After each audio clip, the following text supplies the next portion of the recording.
অবশেষে চূড়ান্ত হয়েছে জাতীয় নাগরিক কমিটি ও বৈষম্য বিরোধী ছাত্র আন্দোলনের উদ্যোগে নতুন রাজনৈতিক দলের আত্মপ্রকাশের তারিখ। কয়েক দফা পিছিয়ে আগামী ২৮ ফেব্রুয়ারি শুক্রবার বিকেল ৩টায় জাতীয় সংসদ ভবন সংলগ্ন মানিক মিয়া অ্যাভিনিউয়ে আত্মপ্রকাশ করতে যাচ্ছে রাজনৈতিক দলটি।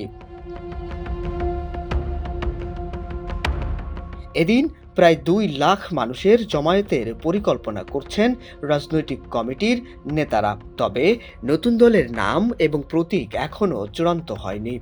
জাতীয় নাগরিক কমিটির নীতি নির্ধারণী পর্যায়ের একাধিক সূত্র বলছে, আত্মপ্রকাশের দিন ১৫১ সদস্য বিশিষ্ট আহ্বায়ক কমিটি ঘোষণা করা হবে। শুরুতে আহ্বায়ক, সদস্য সচিব, মুখ্য সংগঠক এবং মুখপাত্র এই চারটিকে শীর্ষ পদ হিসেবে রেখে দল গঠনের কথা ভাবা হলেও এর সঙ্গে আরও কয়েকটি পদ যুক্ত হবে বলে জানা গেছে। আজ মঙ্গলবার বা আগামীকাল বুধবার সরকার থেকে পদত্যাগের বিষয়ে চূড়ান্ত সিদ্ধান্ত নেবেন উপদেষ্টা নাহিদ ইসলাম। আহ্বায়ক হিসেবে আর কারো নাম এখনো পর্যন্ত আলোচনায় নেই। মূলত সদস্য সচিব পদ নিয়ে কয়েকদিন ধরেই জাতীয় নাগরিক কমিটিতে আলোচনা ও অভ্যন্তরীণ কোন্দল দেখা গিয়েছিল। নাগরিক কমিটির একাধিক সূত্র জানিয়েছে, সদস্য সচিব হিসেবে আখতার হোসেনই চূড়ান্ত হয়েছেন।